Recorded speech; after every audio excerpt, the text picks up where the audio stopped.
Eu vou apresentar aqui nossos três convidados. A Maria Ivone dos Santos, professora da URGS, é artista plástica, doutora em artes pela Universidade de Paris I, Panthéon, Sorbonne, professora do Departamento de Artes Visuais e do Programa de Pós-Graduação em Artes Visuais do Instituto de Artes da URGS. Atua na área de escultura, desenvolve e orienta pesquisas que enfocam ações públicas, intervenção e recepção na arte contemporânea, e teoria e ficção das publicações de artistas. Desde 2002, coordena o programa Formas de Pensar a Escultura, FPES, Perdidos no Espaço. E desde 2004, co-dirige com Hélio Fervenza o grupo de pesquisa Veículos da Arte. Fátima dos Santos, eu vou fazer a apresentação dos três, daí eu convido eles para a mesa. Fátima dos Santos é professora do Departamento de Desenho Industrial da Universidade de Brasília, atua no curso de graduação em Design, no programa de pós-graduação em Arte e no programa de pós-graduação em Design. Graduada em Design, Programação Visual, pela Unesp, Bauru, 1997. Possui mestrado em Comunicação e Semiótica pelo PPG COS da PUC, de São Paulo, 2002, com pesquisa sobre as linguagens do web design, e é doutora em Comunicação e Semiótica também pela PUC São Paulo, 2007, com a pesquisa Dimensões e Linguagens do Design Gráfico.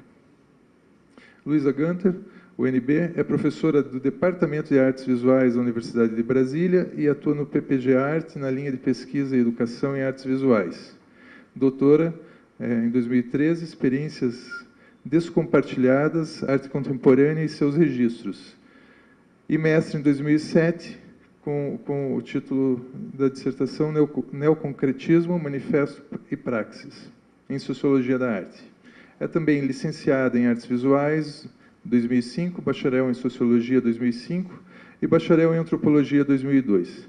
Desenvolve considerações verbo-visuais em desenho, grafismo e ilustração, metodologias para o ensino das artes visuais, escritos de artista, livro-objeto, intermídia, métodos de pesquisa em artes visuais, performance, videodança, dança contemporânea, panfletagem e sociologia da arte. A Luísa também está participando da exposição do Pós-Happening hoje à noite.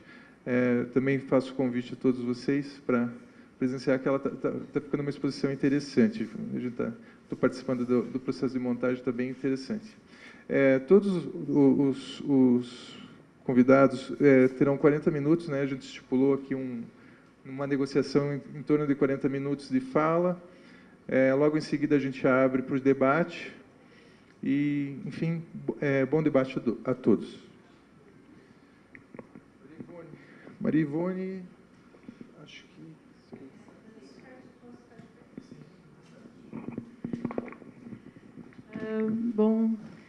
Bom dia a todos. É um prazer, né, estar em Brasília respondendo o convite do COMA. Acho a iniciativa extremamente enriquecedora, tanto para os professores quanto para os alunos, né, porque sempre é um momento de se colocar em questão, em discussão, o que a gente faz e como a gente faz e para quem a gente faz e os desdobramentos disso enquanto produção mesmo. Então, eu agradeço sinceramente, são 24 horas em Brasília, né, que eu vou ficar 24 horas em Brasília, então, um deslocamento geográfico bastante grande, e essa experiência de 24 horas, ela realmente começa intensa desde o início, né, principalmente porque eu sou uma pessoa muito sensível à questão da percepção espacial, né, então, quando a gente chega numa cidade que tem essa plenitude, essa visão horizontal e essa sensação de espacialidade vasta, isso é muito, muito bom, assim, dá uma certa esperança, assim, principalmente quando a gente vê, né, a situação das regiões geográficas do Brasil atualmente, todas assim amargando uma crise tremenda, né, e algumas ambientais de grande amplitude. De repente tu chega numa zona de calma, é quase um oásis, assim. Então, muito obrigada pela oportunidade. Bom, eu me propus, quando eu recebi o convite para esse encontro, fazer também uma certa retrospectiva, assim, pensando nesse processo da escrita sensível e da pesquisa em arte. Pode passar, por favor? Retomo, assim, com um intervalo de 12 anos, a conclusão da minha tese. Essa tese eu escrevi trabalhando no Brasil, morando no Brasil, mas defendi na França, então tive um exercício de deslocamento linguístico dentro do próprio país, né, tendo que constituir uma biblioteca de fundo de quintal integral, assim, eu tive que comprar meus livros todos, mas fiz um processo de imersão depois de ter vivido 7 anos na França, onde eu fiz a minha graduação e também o meu mestrado. E a experiência da tese, ela foi uma experiência muito, muito interessante, e eu acho que talvez eu tenha algumas questões que eu possa colocar para vocês e que possa ajudar também. Eu considero que a tese é uma escrita autoral e uma escrita de autonomia muito grande. Significa que a gente tem o enquadramento das disciplinas, a gente tem o enquadramento do, digamos assim, a orientação, um orientador é uma pessoa realmente muito importante, mas, sobretudo, a tese ela é um passo assim, para uma autonomia do pensamento, e eu considero que a construção de uma tese ela é a construção de um indivíduo. Assim, ela é muito... A gente escreve uma tese para se construir, né? A partir, no sentido assim, a partir de ter escrito uma tese, é um pouco como aquela história, escrever um livro, né? O que significa escrever um livro? E a minha tese ela tem uma questão importante, até eu desembalei, ela estava guardada, eu desembalei e resolvi trazer assim, um pouco como objeto fetiche. Eu queria compartilhar um pouco com vocês, eu vou passar assim, vou dar uma olhada, mas eu desembalei a tese porque ela, ao revisitar o trabalho da tese depois desses 12 anos, e ao longo desses 12 anos, e pela dificuldade que eu tive, porque eu consegui escrever a tese em francês, mas eu não consegui traduzi-la em português. Então, quando eu disse que a tese me formou, é que eu trabalhei todos os conteúdos da tese com os meus alunos, mas sem poder franquear, digamos, o meu exemplar com a facilidade que teria se fosse um exemplar em português. Algumas coisas são deslocadas em artigos separados e tudo mais, mas o que eu considero importante nela, assim, é pensar esse lugar da pesquisa em arte na universidade e também a diferença da pesquisa em arte em relação às outras pesquisas, porque, ao reler a minha tese e também a de outros artistas que fizeram, eu me dou conta que uma tese em arte ela não perde sua atualidade. Ela pode, no caso, sim, ter um acréscimo bibliográfico de noções e questões, mas como ela é uma tese feita a partir do processo criativo mesmo, ela tem a sua atualidade nesse processo da instauração, que ele é singular, né? Que não é um processo, digamos assim, como na ciência, que uma teoria que vem posterior meio que sobrepõe. A ciência fabrica bastante obsolescência, e a arte não pratica obsolescência. Por isso que a gente tem essa convivência grande hoje com questões, por exemplo, da Idade Média. Nos choca muito perder um monumento que é explodido lá pelo EI na Síria. Por quê? Porque essas produções todas que são da subjetividade e são as produções humanas assim, que ficam, elas não têm elas mantêm a sua atualidade. E isso eu acho uma coisa muito importante, porque uma tese de artes, ela é uma tese autoral, então ela é um indivíduo, um sujeito, né? Ao mesmo tempo um enunciador, uma pessoa que articula um discurso, e esse discurso ele é representativo, digamos assim, desse estado, dessa existência da pessoa no mundo e também com relação ao seu problema. Eu fiz alguns slides, pode passar eu digo slides, né, mas algumas pranchas, essa reminiscência, né, do que eu considero assim importante quando eu converso com os meus alunos, assim, como é que a gente desenha a construção metodológica de uma tese, né? Então, na realidade, a gente tem sempre essa premissa básica, que é a delimitação de um assunto, de um problema, né? Estabelecimento de um campo de dúvidas e de seus movimentos também, pensando os seus movimentos. Para mim, uma questão muito importante é pensar e negociar com o plano estrutural da tese, desde o início. Então, por exemplo, assim, a partir de uma observação de conceitos iniciais que delimitam um assunto, construir essa espinha dorsal possível e negociar com ela ao longo de todo o curso, assim, ao longo de todo o decurso da tese, da escrita da tese, e guardar um pouco esse histórico desse decurso como uma maneira de compreender como é que a gente vai estruturando o pensamento e também trabalhando a partir dos limites encontrados no próprio processo criativo e no próprio processo teórico. Então, para mim, um plano de tese, que é a estrutura, que seria o sumário, né?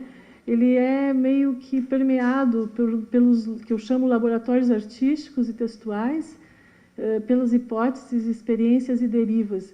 Coloquei as derivas não menos importantes que as experiências e que as hipóteses, porque muitas vezes são nesses desvios que a gente acaba encontrando algumas questões importantes no trabalho.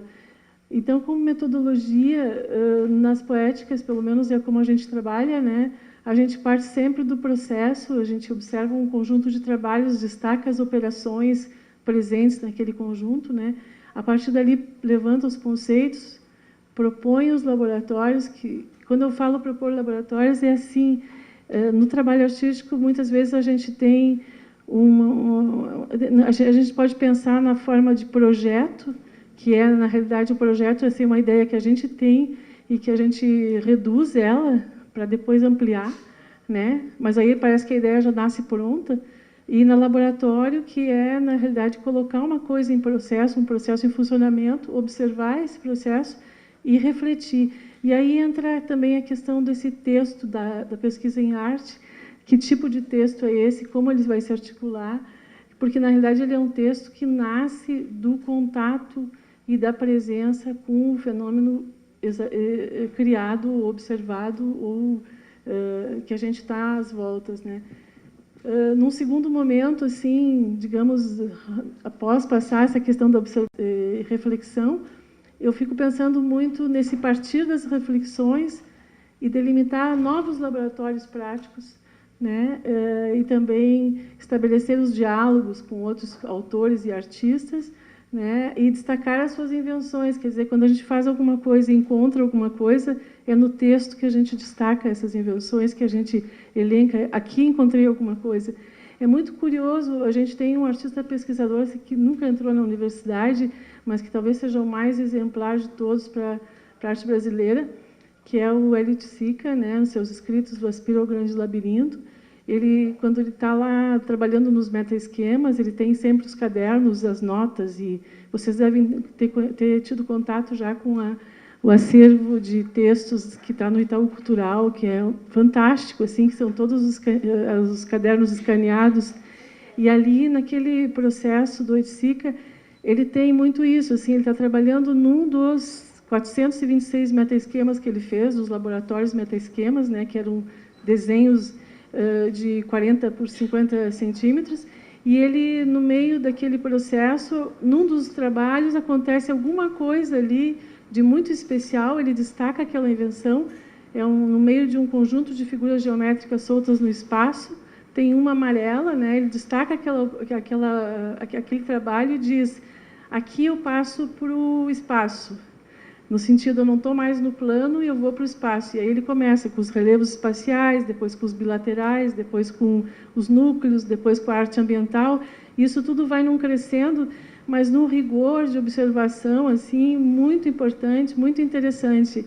E eu coloco isso porque eu acho que, no caso da pesquisa, de uma pesquisa em arte, no doutorado em arte, a gente tem esse mesmo processo que ele tinha de maneira autônoma, né? Eu acho que ele é exemplar também porque ele era um anarquista, assim, ele era filho de um anarquista, teve uma questão do estudo da autonomia e de confiar no seu processo de pensamento, né, de ser uma pessoa que tinha uma autoestima em relação ao seu processo de pensamento muito grande, e, ao mesmo tempo, uma pessoa com abertura para ler e pesquisar outros autores e artistas. Ele tem uma visão, ele tem uma leitura muito, muito grande, muito bonita de todo o construtivismo, de toda a arte moderna, que é uma questão fantástica. Vocês encontram isso decifrando as cadernetas dele e observando. Mas, então, significa que, nessa segunda etapa da metodologia, que é a partir das reflexões, é quando a gente delimita e destaca as invenções, e depois, nessa terceira etapa, que eu acho que é partir das invenções e delimitar os novos laboratórios, e aí a teoria e a prática estão juntas já. Aí é quase como um processo que se engrena, assim, né? Então, praticar e teorizar e, ao mesmo tempo, estabelecer a rede de recepção e a rede de relações que o trabalho estabelece com outros é, digamos, observar a extensão daquele conhecimento que se cria em relação a outros, digamos assim, ao campo mesmo da arte, as pesquisas em arte. Pode passar. E nessa questão dos laboratórios, assim, eu trabalho muito com alunos nas disciplinas de graduação de escultura, uma disciplina bem inicial de laboratório, que é uma disciplina de laboratório de prática espacial mesmo, né? E depois trabalho na disciplina de escultura 2 e depois na pós-graduação numa disciplina que chama Ações Públicas, Arte e Contexto. E nessas três disciplinas, assim, uma maneira de trabalhar que eu tenho, assim, que eu desenvolvo com eles, é de pensar esses laboratórios como micrometas, porque às vezes a gente ter projetos muito grandes assusta, enquanto que se a gente divide em tarefas, a gente consegue ser uma coisa que serve para todas as áreas, né? Mas para a gente é interessante. Então, a arte e seus laboratórios, esses laboratórios eles podem ser de várias ordens, né? O laboratório processual, o laboratório expositivo e o laboratório de escrita, porque a escrita não nasce, como a gente pensa, assim, ela não é algo automático que vem, ela é um processo muito exigente. E muitas vezes a gente fica muito decepcionado, porque a gente é melhor artista do que alguém que escreve, né? E esse processo da escrita, dessa escrita que acompanha o trabalho, que acompanha o processo, ele também tem que ser construído, e às vezes o método bom de construir é a partir desses acompanhamentos de pequenas ações ou de ações menores, e depois a gente vai juntando. Na escrita da tese, assim, eu descobri, eu não sabia, assim, eu comecei começando, né? Aí, quando eu vi, assim, eu digo, eu estava indo para um lado, as coisas estavam ficando enormes, eu não conseguia mais ver, voltava para o plano e negociava com o plano, e aí ficava naquele... E aí eu me dei conta, depois de ter escrito umas 150 páginas, que a tese ela tinha uma estrutura, um fluxo de escrita de 25 e 25 páginas. Eu descobri que meu fluxo de escrita, eu não sabia, eu descobri que meu fluxo de escrita era de 25 e 25 páginas, e que eu pensava melhor nessa extensão do que... Não consigo pensar em 6 páginas, não consigo fazer sínteses. Por quê? Porque, na realidade, a própria maneira de... Meus títulos, normalmente, são extensões. Então, quer dizer, eu não poderia, numa lógica... da maneira como eu anuncio, né, trabalhar nessa questão, mas essa ideia de que eu encontrei esse ritmo de 25 e 25 me deu uma grande segurança e, ao mesmo tempo, uma grande calma, porque eu ia vencendo os 25, eu ia vencendo as etapas e, ao mesmo tempo, aquele processo ia se construindo, às vezes de maneira... por exemplo, às vezes começava alguma coisa no primeiro capítulo e uma outra coisa no segundo e no terceiro, e tu ia tramando, digamos, de uma maneira... a ir preenchendo, digamos, apontamentos e depois aprofundamentos, e o trabalho ia se constituindo. E, no final, senti que tinha uma organicidade, algo muito bom, assim, uma sensação muito boa, que é de construir, né, esse pensamento. Depois, quando eu falo também dos laboratórios, por exemplo, tem alunos que estão trabalhando muito seu objeto, mas não pensam a questão expositiva, não pensam as questões de recepção, enquanto que hoje a gente está vivendo a era da recepção, assim, né? E a recepção, ela, por exemplo, se a gente for pensar o alcance que tem a informação em relação ao período que eu fiz a minha tese, que a gente não tinha internet, não tinha Google, não tinha nada, eu tinha que pesquisar em biblioteca encontrei fichas e fichas e fichas de biblioteca que a gente ia, trabalhava assim, fazer pesquisa, fazer um levantamento bibliográfico. Significava passar 2 meses numa biblioteca, levantando todos os livros e até descobrir quais os que servem e os que não servem. Hoje, essa busca está acelerada, mas também não está acelerado também o processo de publicitação dos resultados. Significa que a pessoa, em tempo real, realizou alguma coisa e postou.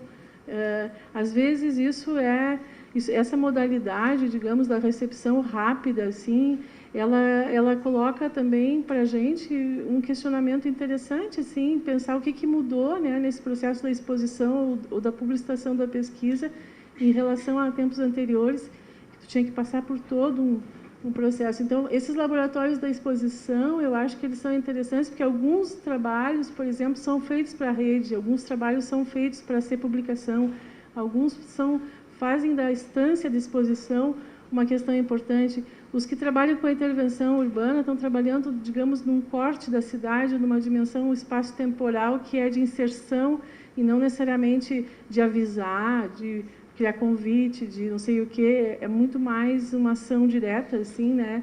Então, eu acho que é muito importante fazer esses laboratórios para a prática da exposição e pensar também na questão da publicação ou publicitação como uma extensão do próprio processo artístico, porque muitas vezes, por exemplo, no momento que eu fiz essa tese, escrevi muitos textos, tem textos ali que eu realmente, eu digo para vocês, eu sou muito... Eu tenho uma relação de muito amor com a minha tese, assim, realmente ela é um objeto que eu dediquei muito, eu trabalhei muito, eu gosto. Sinto que tem alguns textos assim que dá tranquilamente para extrair, assim, e talvez desenvolvendo um processo de publicação, criando desdobramentos, né? E numa terceira parte assim, desses laboratórios, pensar nessa questão das formas da escrita e das suas funções, né? Eu fiquei pensando na dimensão das notas, dos desenhos, dos depoimentos, das análises, das entrevistas, dos ensaios, das publicações, o texto como teoria, o texto como ficção. Quer dizer, o texto é muita coisa, ele pode ser muita coisa, e essa escolha desse lugar no objeto tese, assim, ao meu ver, ele tem que ganhar uma diferenciação visual, assim, quando é nota, tem que buscar o formato para que aquilo apareça como nota, tem toda uma adequação, digamos assim, desses regimes textuais que estão presentes no corpo da tese, que eu acho que podem ser um jogo muito interessante da gente pensar assim no leitor, né? Pensar na pessoa que está por trás, a experiência que a gente vai passar. E ao longo, por exemplo, nós lá no pós-graduação conseguimos, a gente está com 24 anos de programa de pós-graduação, vai para os 25 no ano que vem, né? A gente conseguiu assim uma liberdade de formato, conseguimos conquistar até pela inércia da própria universidade, ninguém reclamou a tempo e agora já é tarde demais. A gente conseguiu conquistar essa liberdade dos formatos, mas essa liberdade dos formatos ela veio muito, por exemplo, os alunos que desenvolvem suas pesquisas, eles vão ao mesmo tempo ajustando bastante a ideia, o processo e o formato da publicação tese mesmo, assim, né? O que faz que a gente tenha trabalhos hoje, por exemplo, a Raquel Stoff, que até foi prêmio Capstese na área de artes,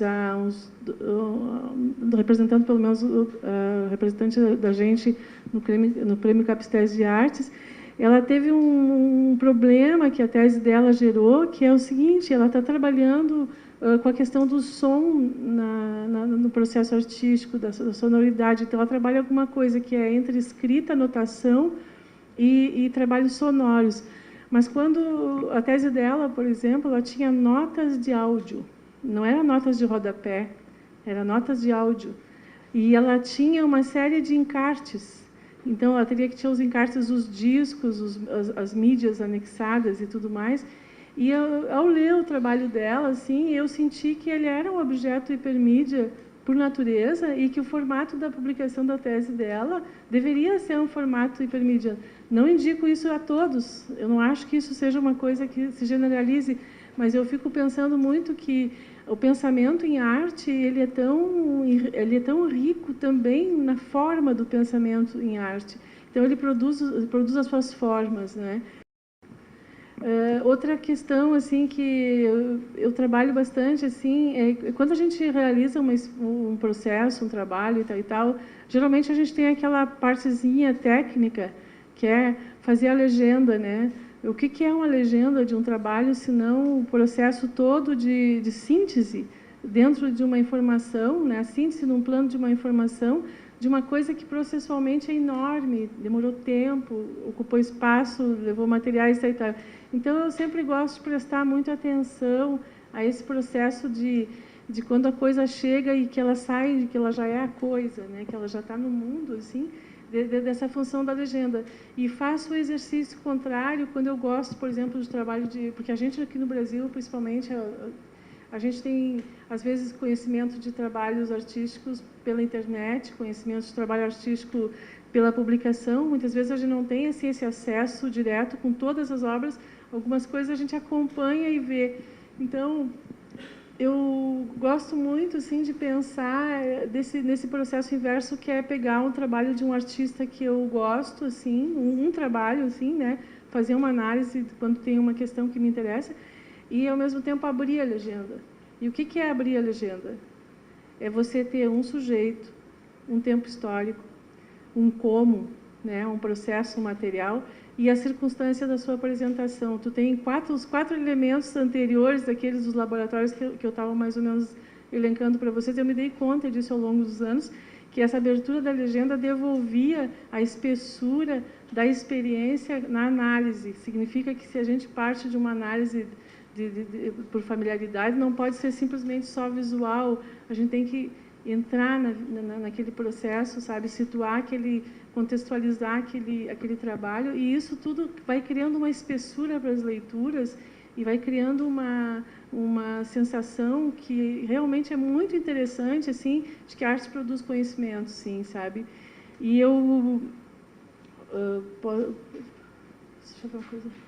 Essa questão do com quem eu penso, autorias e diálogos, ela vai um pouco nessa direção, né? Que muitas vezes a gente tem o hábito de trabalhar com o referencial teórico, com questões que nos interessam, que são, podem ser apropriativas, simplesmente copiar, colar a mensagem, colocar ali e tal, mas não é esse o processo que me interessa. O que interessa é quando a gente escuta a voz de alguém e conversa com essa pessoa no processo, na construção do processo, estabelece um diálogo, e isso vem como um conhecimento que eu penso com o outro, né? E, então...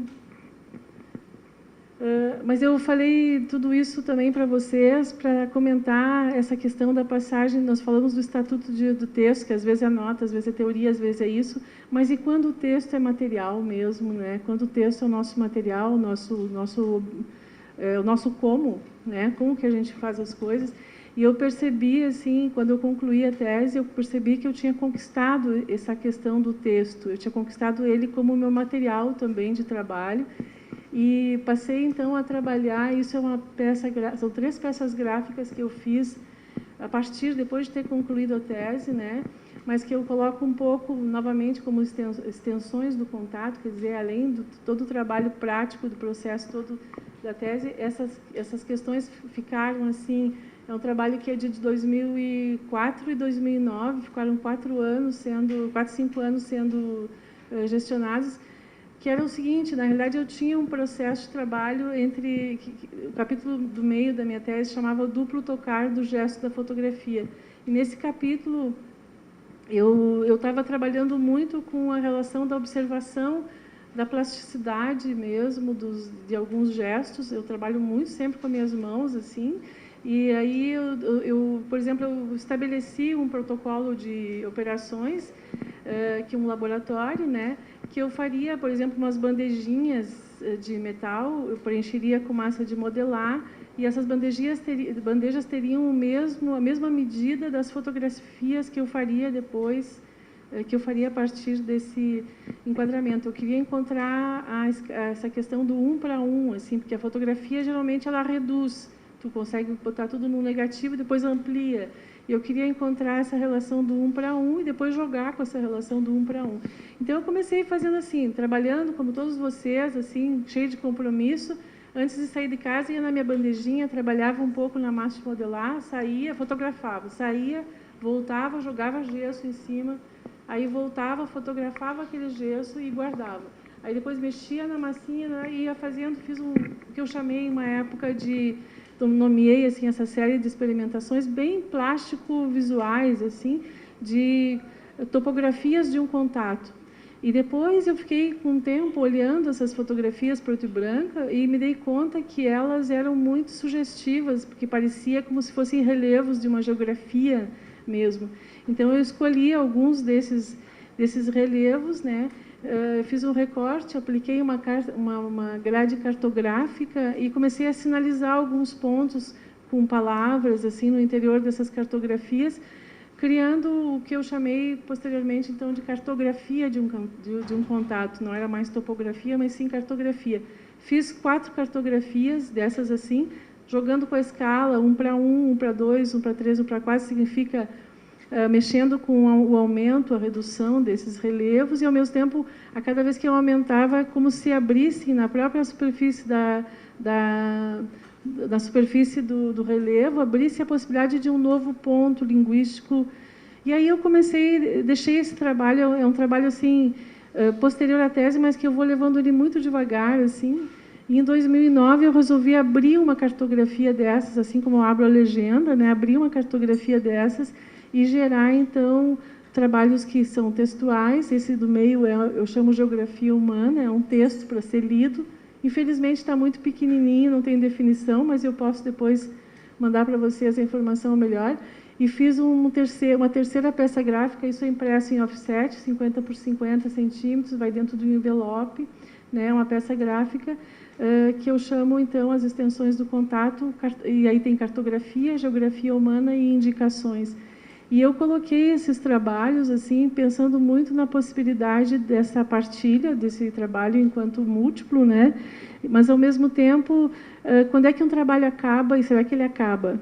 Né? Então, eu penso muito que a partitura dessas peças gráficas possa ser feita na forma de uma exposição, ou de um outro texto, ou de um desdobramento futuro. Mas isso, eu dei esse preâmbulo, assim, e eu gostaria, assim, mais de situar, que eu resolvi fazer um pouco, como, digamos assim, uma contribuição dentro do tema, né? Mas, como é que está meu tempo? Está dentro? Tá. Mas, paralelamente a isso, eu queria comentar com vocês que eu trouxe, assim, tem essa dimensão, que é a dimensão do meu trabalho enquanto pesquisadora, que eu estou compartilhando aqui com vocês, mas tem também essa dimensão com quem eu penso, né, que são as pessoas que me ajudaram nesse processo da escrita, né, e eu posso tranquilamente elencar, os autores nunca morrem, né, os autores morrem fisicamente, mas eles nunca morrem, eles estão com a gente, assim, a gente conversa com o Leonardo da Vinci como se ele fosse vizinho, ou com o fulano.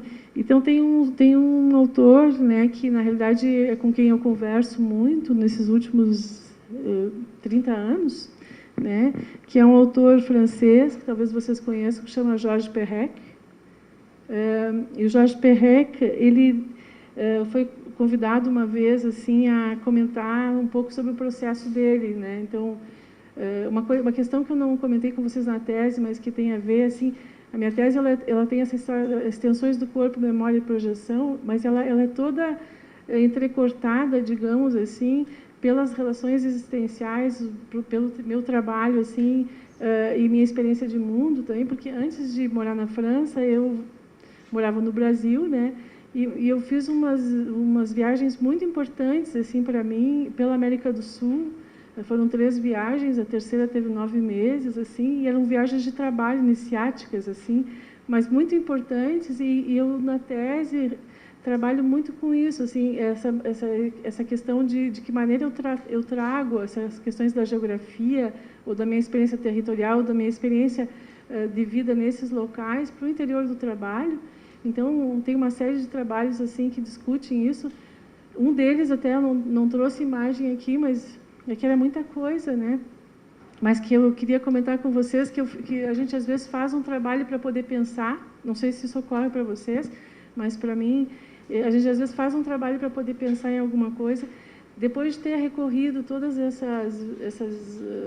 esses vários países e de ter tido uma experiência muito, muito forte, assim, com essa descoberta da nossa pré-história latino-americana, assim, nessa nossa história real do nosso continente, né?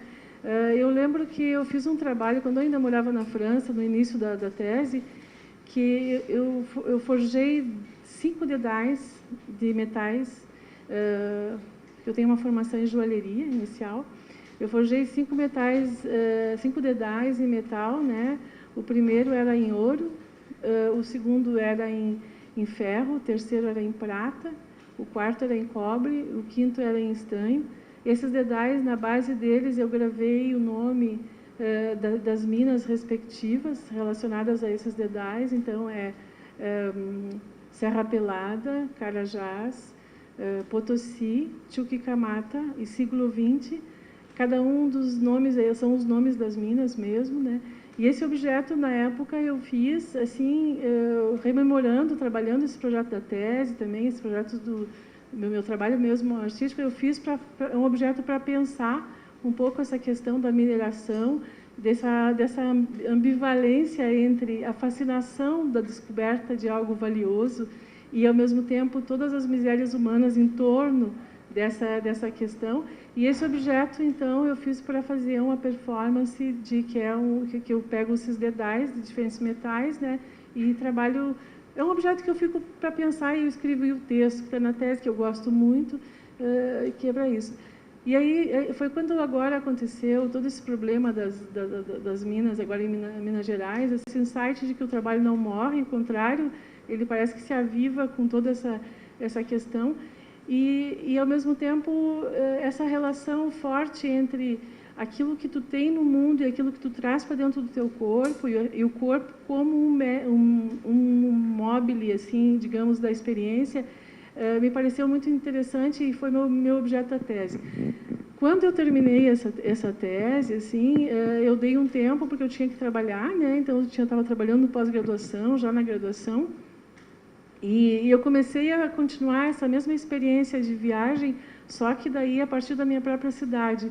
Por isso que vocês viram na biografia que ele comentou que tem o título Formas de Pensar a Escultura Perdidos no Espaço, porque, na verdade, Perdidos no Espaço não é uma citação daquela sessão dos Perdidos no Espaço dos anos 70, mas é uma condição, né, de alguém que está, digamos assim, nesse processo de estou no mundo, né, que quer estar esse Perdidos no Espaço.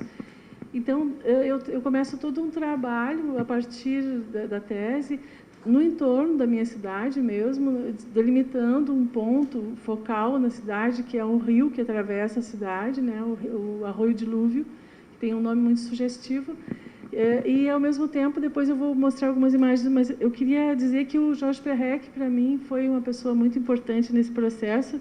E quando ele foi convidado, assim, um pouco como eu estou hoje, para fazer uma conversa sobre...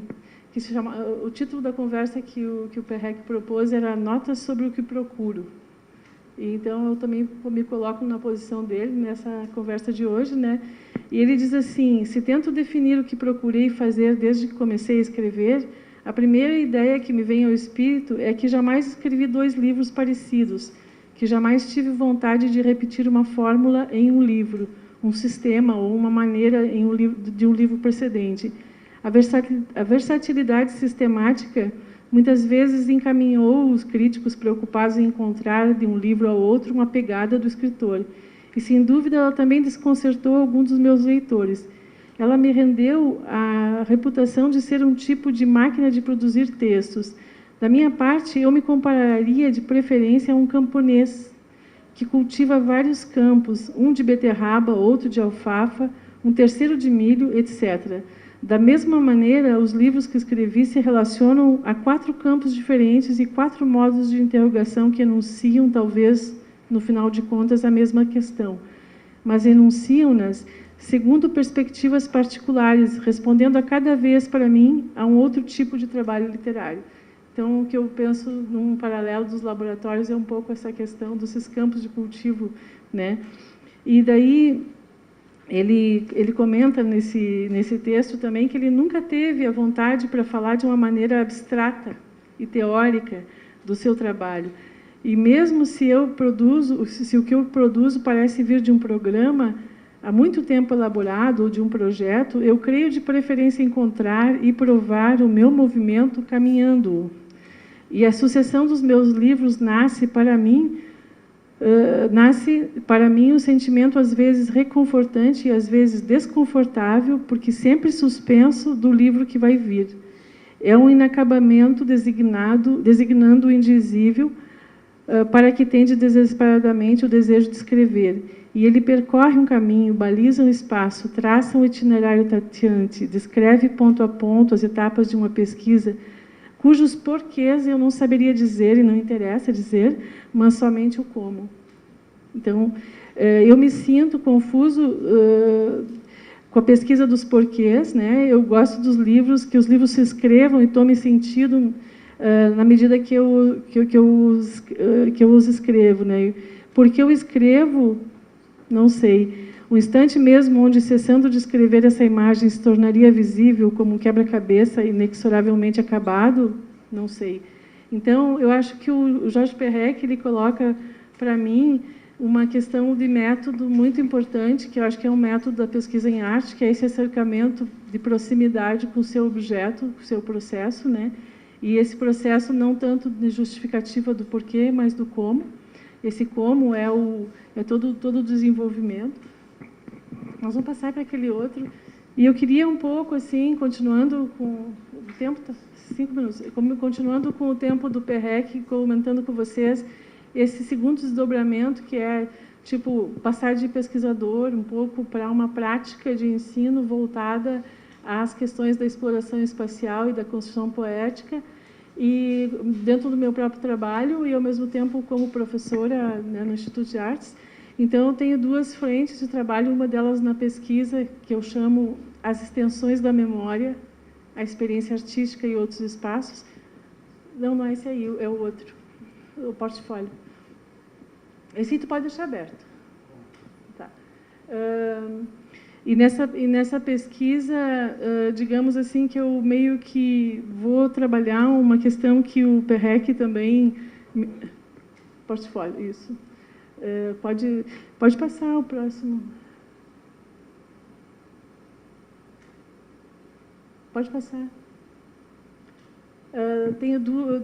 Nessa minha pesquisa, eu tenho dois grandes blocos assim que eu encontrei ao observar nesses últimos 10 anos assim os trabalhos, que eu tenho uma prática que é bem forte com o texto, que é uma prática de endereçamento público, assim, né, que eu faço. Meus processos eles têm a inscrição de textos, de enunciados, interrogativos, que eu coloco em exposição, que é o que eu vou mostrar. E uma segunda fase que eu não vou mostrar hoje, mas que eu deixo para vocês depois, que essa cabe à alma, que é quando eu retomo algumas questões lá do processo da tese, mas numa questão mais silenciosa, num trabalho com a imagem, com o ato de ver. Pode passar? E aí, dessas exposições ao longo desses anos, todas elas estão dentro da pesquisa, assim, quer dizer, meu projeto de pesquisa é meu projeto artístico, é meu trabalho artístico, e ele se desdobra, então, nessas exposições. Vou mostrar para vocês essa Vendo à Vista, 2004, pode clicar ali, essa aí.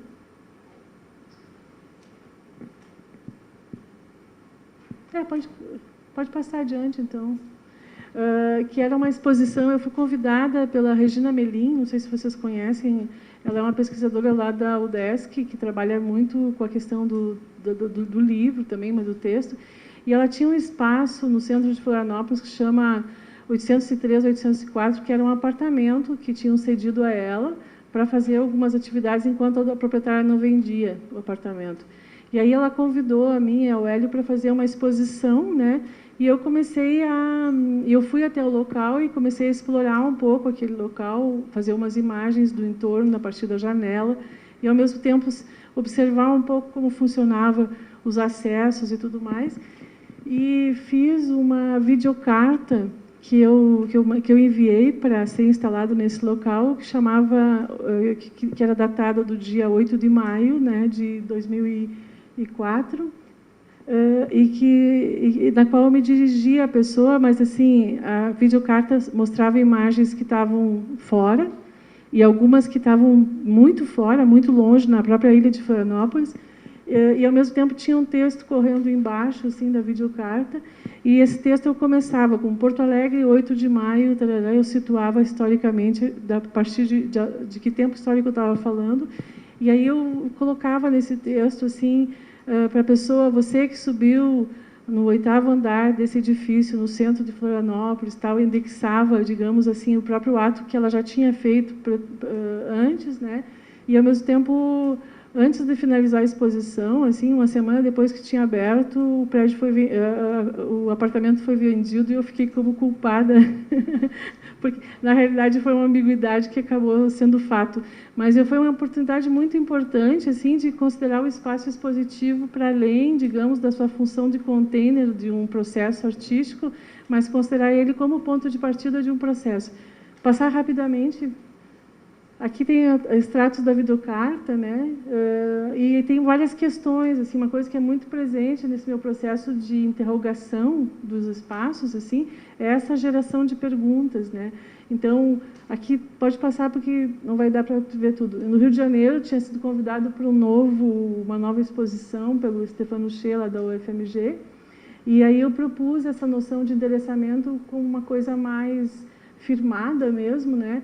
E criei, assim, o meu processo expositivo a partir da experiência do lugar à distância, uma pesquisa feita à distância, e eu escrevi uma carta para o público, né, que eu deixava impressa, assim, junto com folhas em branco, papel resposta, e, na realidade, convidava a pensar um pouco sobre os espaços do entorno, do Castelinho do Flamengo, o que tinha acontecido, um pouco os aspectos invisíveis, tipo assim, um retrospectivo assim, de como funcionou aquele espaço urbano, todo esse conflito que a gente tem das alterações, né, que Brasília daria para fazer uma carta diferente, até uma experiência que eu nunca, não sei, acho que seria muito legal de fazer, do endereçamento.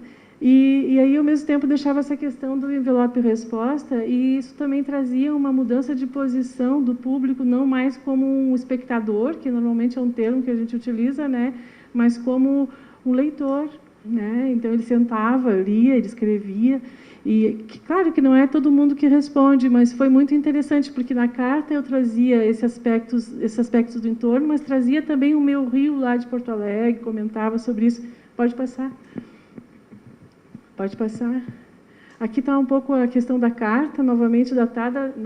Aqui não era uma videocarta, apesar de eu ter feito uma videocarta para essa exposição também. E aí, então, toda essa questão do texto, né, aquele texto que, de repente, aqui está cumprindo uma função no interior do processo artístico, ele não está indissociado, ele é a reflexão junto com a obra, né?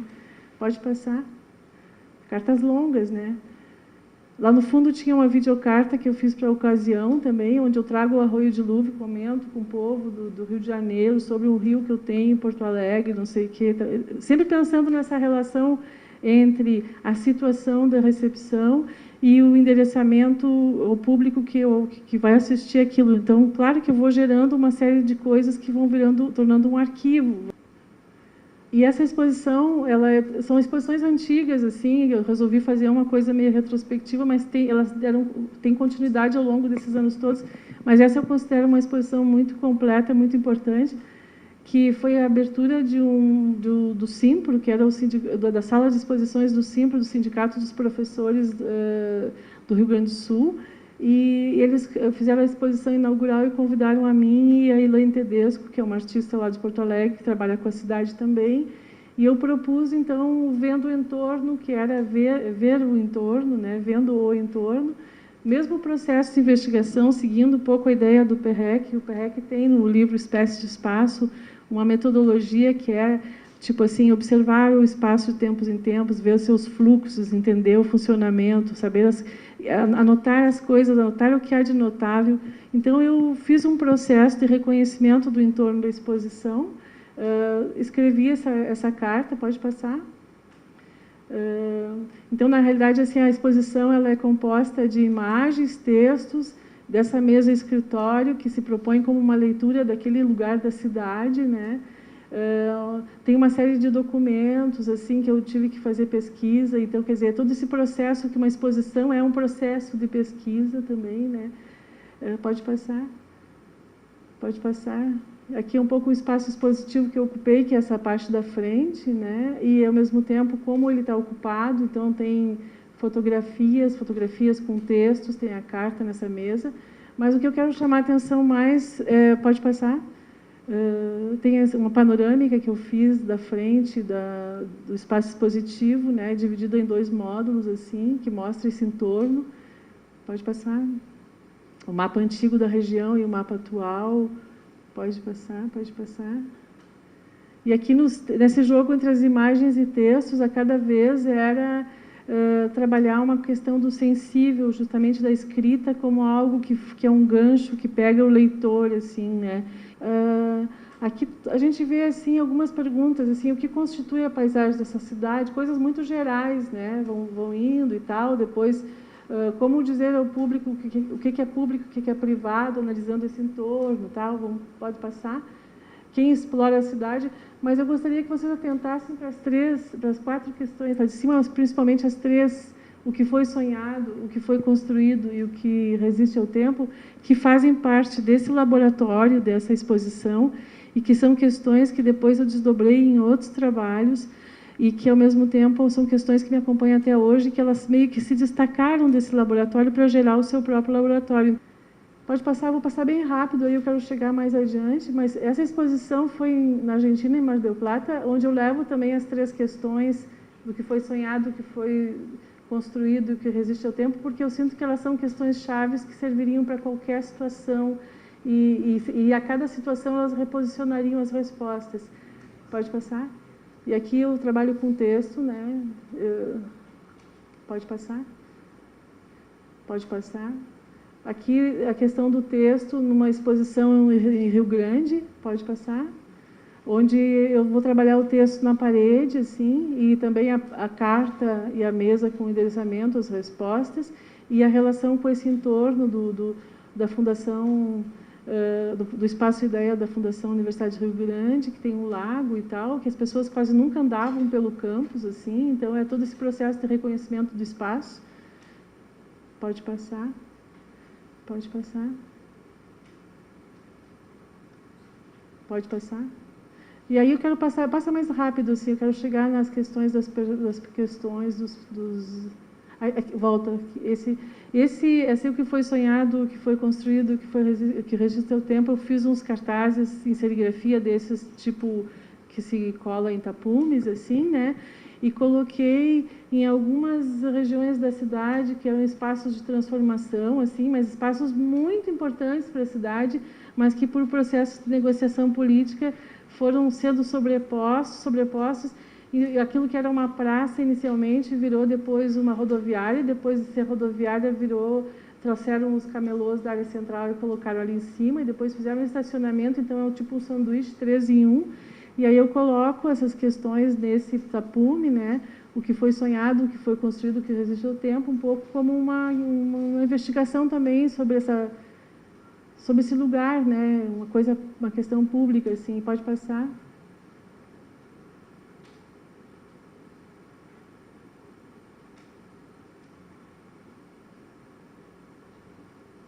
Pode passar rápido agora. Deixa eu ver se eu vou concluir.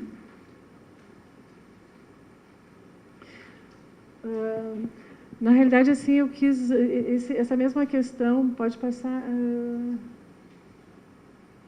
não vai dar para ver tudo. Pode passar mais uma? Mais uma? Pode deixar aqui. Essas mesmas questões eu desloquei num trabalho de vídeo, onde eu gravei a minha respiração, assim, quando a gente inspira e expira, né?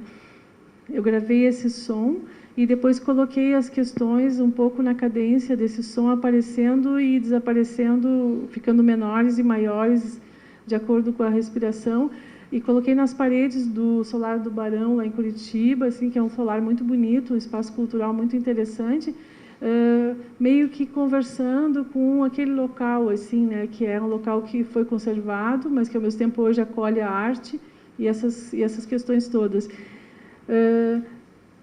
Acho que é isso. Tem mais... Não tem mais tempo, né? Tá, já... Não, eu não quero atrapalhar os próximos. Eu queria só dizer para vocês que eu trouxe os laboratórios esses que eu faço de espaço, eu faço com os meus alunos também, eu vou deixar os jornais aqui. O último que a gente fez foi no Campo Central com os alunos do pós-graduação e com os alunos da graduação também. E aí sempre se desdobram os processos, às vezes a pessoa não tem nada, faz uma caminhada, surge um processo. Então, é um pouco essa experiência dos laboratórios como algo muito frutífero. Bom, muito obrigada, hein?